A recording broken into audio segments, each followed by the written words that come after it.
সাফল্যের বাস্তব অর্থ কি? নিজের লক্ষ্যে দৃষ্টিবদ্ধ হয়ে থাকা, প্রতিদিন তার জন্য কর্ম করা, দৃঢ় নিষ্ঠার সাথে উত্থান পতনের সামনে এগোতে থাকা আর নিজের লক্ষ্য প্রাপ্ত করা, এটাই কি সাফল্য? যদি আপনার কোনো বস্তু লাভ করতে হয়, কোনো শক্তি লাভ করতে হয় বা কোনো স্থান লাভ করতে হয়, তাহলে তার জন্য এসব ঠিক আছে, কিন্তু বাস্তবে সাফল্য এটা নয়। আপনার কাছে থাকা কোনো বস্তু, শক্তি বা স্থান আপনি কিভাবে ব্যবহার করবেন তা আপনার উপর নির্ভরশীল। যদি তার সঠিক ব্যবহার আপনাকে করতে হয়, তাহলে উচিত সময় এবং উচিত স্থানে আপনাকে থাকতেই হবে। একে নিয়তিও বলা হয়।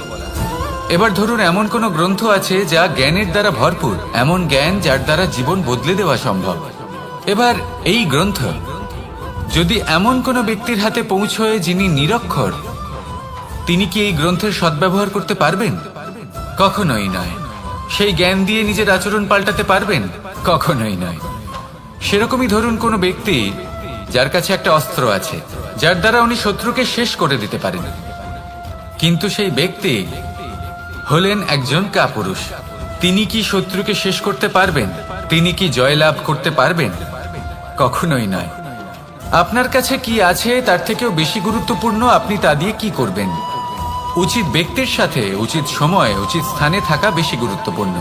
নিজের গুণের সাথে, নিজের শক্তির সাথে, নিজের জ্ঞানের সাথে উচিত সময় উচিত স্থানে অন্যের যন্ত্রণাকে দূর করা, অন্যের জীবনকে আরো সুন্দর করে তোলা, এটাই হলো সাফল্য। তাহলে সাফল্যের বাস্তব অর্থ বুঝুন, অর্থাৎ নিজেকে আরো প্রসন্ন রাখুন আর আমার সাথে ভালোবেসে বলুন, রাধা রাধা। বুদ্ধি আর বিবেকের পার্থক্য কোথায় তা নিয়ে এই সংসার অনেক কিছুই ভাবে। কিছু মানুষ ভাবেন যে এই দুই হলো একই, কিন্তু যদি সত্যি কথা বলি তাহলে এই দুইয়ের মধ্যে একটা অমূল্য পার্থক্য আছে, আর তা হলো এটা যে বুদ্ধির সম্পর্ক হলো মস্তিষ্কের সাথে আর বিবেকের সম্পর্ক হলো হৃদয়ের সাথে। যে কোনো বুদ্ধিমান মানুষ কি করেন? নিজের মতন করে এই সংসারকে বদলে ফেলতে চেষ্টা করেন। একজন বিবেকশীল মানুষ কি করেন?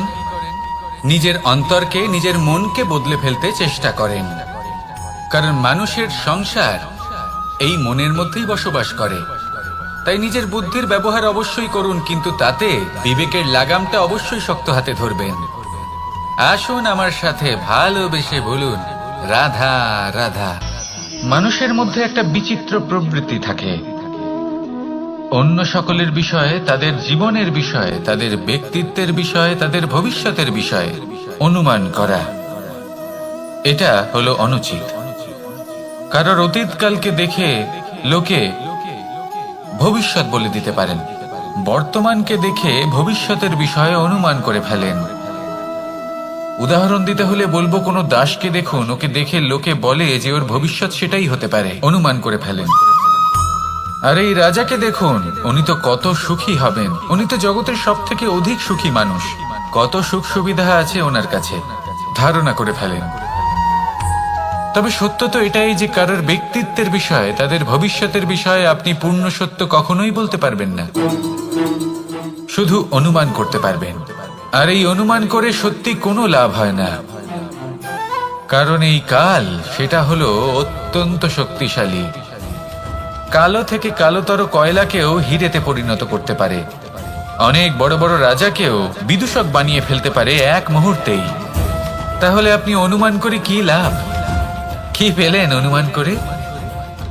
সেই জন্য কারোর বিষয়ে কোনো অনুমান করবেন না, তার ভবিষ্যতের বিষয়ে অনুমান করতে যাবেন না, কারোর বিষয়ে কোনো ধারণা করে নেবেন না। কিছু করতে হলে ভালোবাসুন, সবার মধ্যে ভালোবাসা ছড়ান, সবার মধ্যে ধন্যাত্মক ভাব ছড়ান। এই মন প্রসন্ন হয়ে বলবে, রাধা রাধা। কথায় আছে সংসারে নাকি সকল রোগের ওষুধ আছে। যদি আপনি নিজের শরীরকে ভালোবাসেন তাহলে ব্যায়াম করুন, যদি নিজের নিঃশ্বাস প্রশ্বাসকে ভালোবাসেন তাহলে প্রাণায়াম করুন, যদি আপনি নিজের আত্মাকে ভালোবাসেন তাহলে ধ্যান করুন, কিন্তু যদি আপনি নিজের জীবনকে, পরমাত্মাকে ভালোবাসেন তাহলে সকলকে ভালোবাসতে থাকুন। এই ভালোবাসা অত্যন্ত গুরুত্বপূর্ণ এবং আবশ্যক। ভালোবাসার থেকে ভালো না কোনো ওষুধ আছে, না আছে কোনো আসন। এর থেকে ভালো না কোনো ব্যায়াম আছে আর না কোনো প্রাণায়াম। এই ভালোবাসা বড় বড় সমস্যারও সমাধান করতে পারে। ভালোবাসা বড় বড় বিপদকে আপনার থেকে দূর করতে পারে। এই ভালোবাসাই আপনাকে জীবনে বাঁচতে শেখায়, কারণ ভালোবাসাই হলো জীবনের আসল সত্য। তাহলে আসুন আর আমার সাথে ভালোবেসে বলুন, রাধা রাধা। জীবনে সাফল্য লাভ করতে হলে মানুষকে উচিত পথে চলতে হবে, কিন্তু তার থেকেও বেশি গুরুত্বপূর্ণ হলো এটা বোঝা যে সেই পথে চলতে চলতে কখন আমাদের দাঁড়াতে হবে আর কখন আমাদের চলতে হবে।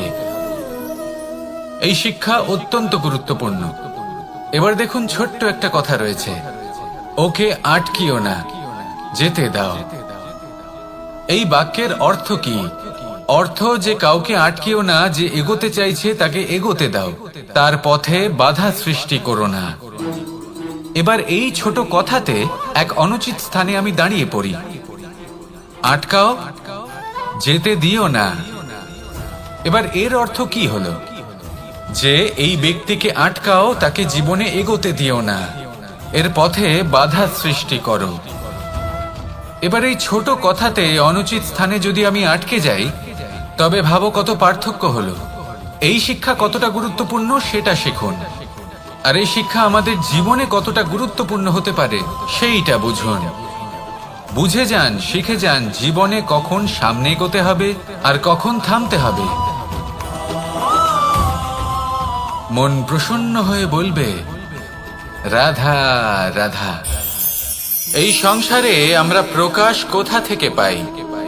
এর উত্তর বড়ই সরল। ভোরে যখন সূর্যোদয় হয়, তখন প্রকাশের কিরণ আমাদের ঘরে এসে পৌঁছয়।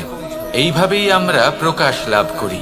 এবার এই প্রকাশের আলোতেই আমরা সারাদিনের কাজ সম্পন্ন করি। সন্ধে হয়ে যায়, সূর্যাস্ত হয়ে যায়, আর আমাদের ঘর যাতে অন্ধকার না হয় তার জন্য আমরা একটা প্রদীপ প্রজ্বলিত করি। এটাই ঘটে আমাদের জীবনেও। এবার প্রবাহমান আয়ুর সাথে আমরা আমাদের অন্তরে যদি একটা প্রদীপ প্রজ্বলিত করে নিই, তাহলে বিষয়টাই অন্যরকম হবে। এবার আপনি বলবেন, কোন প্রকাশের কথা বলছি যে আমাদের অন্তরে জাগ্রত করা সম্ভব?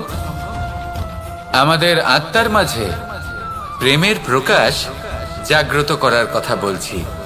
কারণ আমাদের এই জীবন এও হলো দিনের আলোর মতো। আজ প্রকাশ আছে, কিন্তু কোনোদিন অবশ্যই অস্ত হবে। কিন্তু অস্ত হবার আগে যদি আমরা আমাদের আত্মার মাঝে প্রেমের এই প্রকাশ উজ্জ্বলিত করে নিই, তাহলে আমাদের সন্ধ্যাকালও আমরা আনন্দে এবং প্রেমে যাপন করব। তাহলে আসুন আর আমার সাথে ভালোবেসে বলুন, রাধা রাধা।